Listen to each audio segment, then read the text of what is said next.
نحمده ونصلي على رسوله الكريم اما بعد فاعوذ بالله من الشيطان الرجيم بسم الله الرحمن الرحيم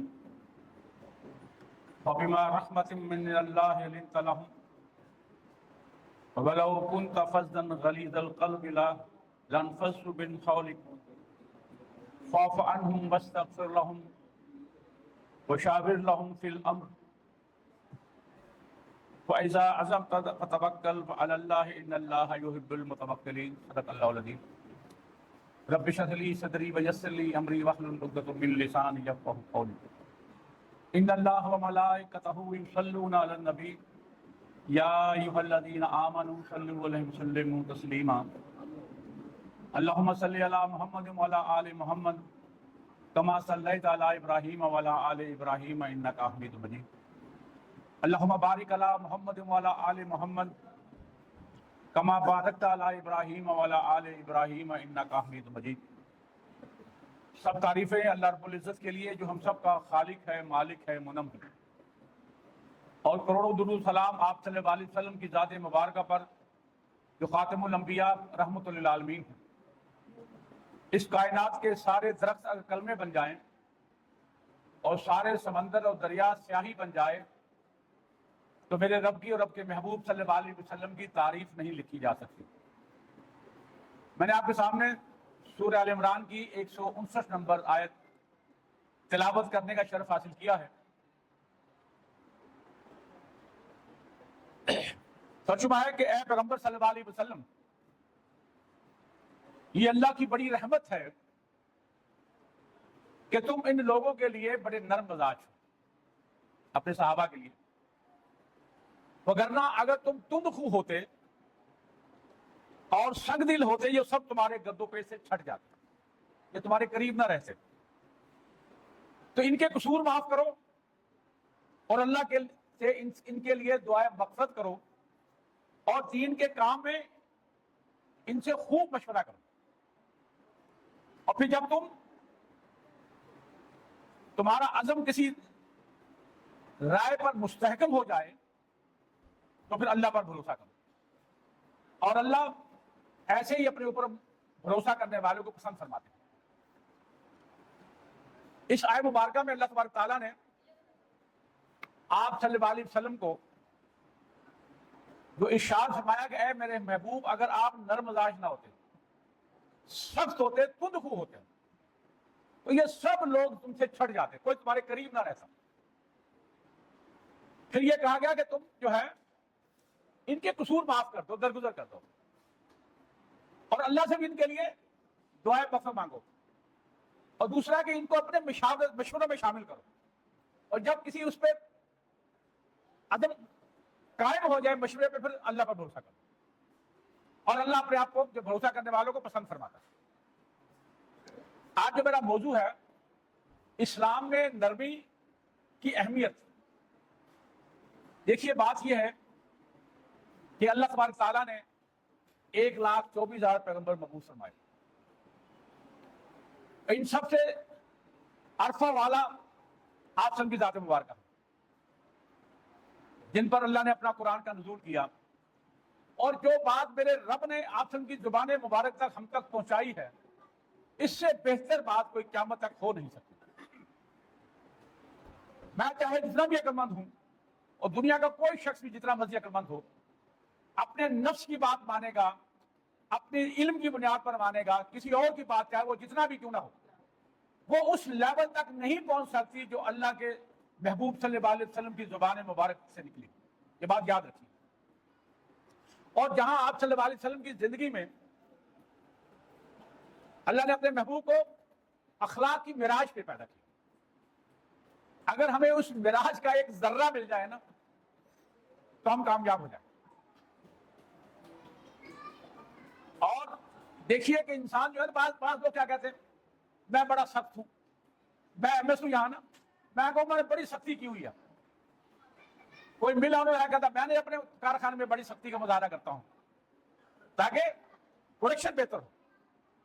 ہر کوئی بندہ جو ہے، اللہ کے بندوں، اصل چیز جو ہے وہ قرآن و سنت ہے۔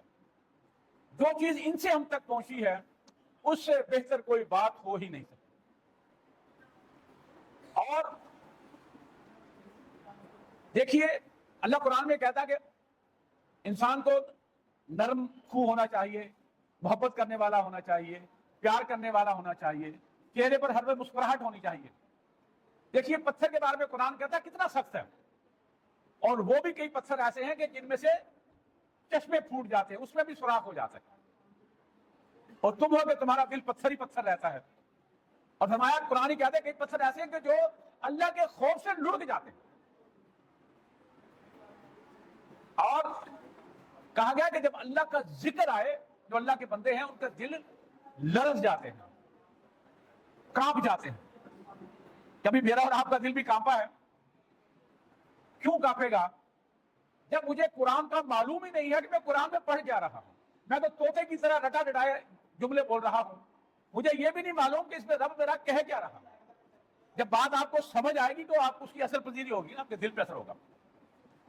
تو جہاں آپ صلی اللہ علیہ وسلم کے بارے میں فرمایا گیا کہ وہ نرم مزاج سے، نرم خو تھے، اس لیے صحابہ ان کے ساتھ ان پر اپنی جان، مال، اولاد ہر چیز قربان کرنے کے لیے تیار رہتے تھے، آپ صلی اللہ علیہ وسلم کے خلق کی وجہ سے، آپ صلی اللہ علیہ وسلم کے پیار اور محبت کی وجہ سے، درگزر کرنے کی وجہ سے، دوسروں کو معاف کرنا. یاد رکھیے جب تک آپ دوسروں کو معاف کرنا نہیں سیکھیں گے کوئی بھی آپ کو معاف نہیں کرے گا. میرا رب بھی معاف نہیں کرے گا. جو رب کی مخلوق کو معاف کرنا نہیں جانتا تو میرا رب بھی اس کو معاف نہیں کرے گا. دیکھیے اللہ کی جتنی صفات ہے نا، وہ میرے رب نے ان بندوں کو بھی جو ہے عطا فرمائی. جیسے کہ دو صفات ایسی ہیں جو میرے رب نے اپنے محبوب صلی اللہ علیہ وسلم کو عطا فرمائی، ایک رؤوف، دوسرا رحیم. اور اس امت کو بھی دو فرمائی. اللہ کا ایک نام ہے السلام، اور ہم اور آپ اپنے آپ کو مسلمین کہتے ہیں. اللہ کی ایک صفت ہے المومن، ہمیں کہا جاتا ہے کہ مومن. یعنی کہ اللہ نے اپنے محبوب صلی اللہ علیہ وسلم کو بھی جہاں اپنی بہت ساری خصوصیات عطا فرمائی، رؤوف اور رحیم، اور ہمیں بھی یہ فرمائی. تو فرمایا کہ میرے جو بندے ہیں انہیں بھی نرم خو ہونا چاہیے. میں قرآن سے 4 آیتیں اور آپ کے سامنے رکھنا چاہتا ہوں، پھر انشاءاللہ کچھ احادیث آپ کے سامنے رکھوں گا. سورہ نحل کی ایک آیہ مبارکہ ہے 125، ادعو الی سبیل ربک بالحکمہ، بلائیے اپنے رب کی طرف حکمت کے ساتھ، اور والموعظۃ الحسنہ، اور انہیں بہترین نصیحت کیجیے.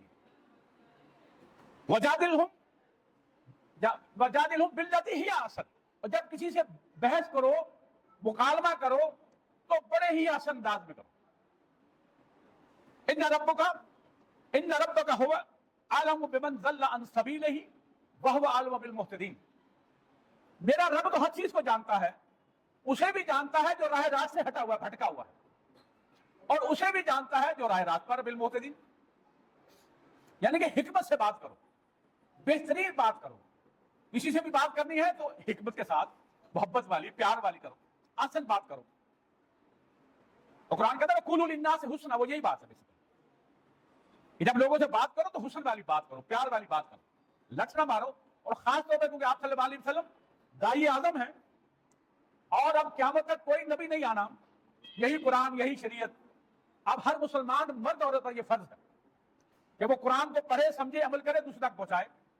آپ صلی کی زبان مبارک سے جو ایک ایک لفظ نکلا حق و سچ ہے، ہر بات کو لوگوں تک پہنچائے، اور وہ نرمی کے ساتھ، پیار کے ساتھ، محبت کے ساتھ. اسی بات کو حامی سجدہ میں اللہ نے کس طرح فرمایا، وَلَا تَسْتَوِي الْحَسَنَاتُ وَلَا السَّيِّئَاتُ. اور کیا نیکی اور برائی برابر ہو سکتی ہے؟ اللہ کا بڑا پیارا انداز ہے.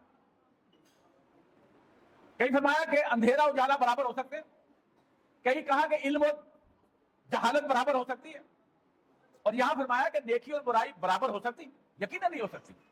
اور فرمایا اس کا بالذات ہی آسن، اور برائی کو ایسے طریقے سے ختم کرو جو بہترین ہو، آسن. برائی کا جواب برائی سے نہیں دینا. آپ فرمایا کہ برائی کا جواب اچھائی سے دو.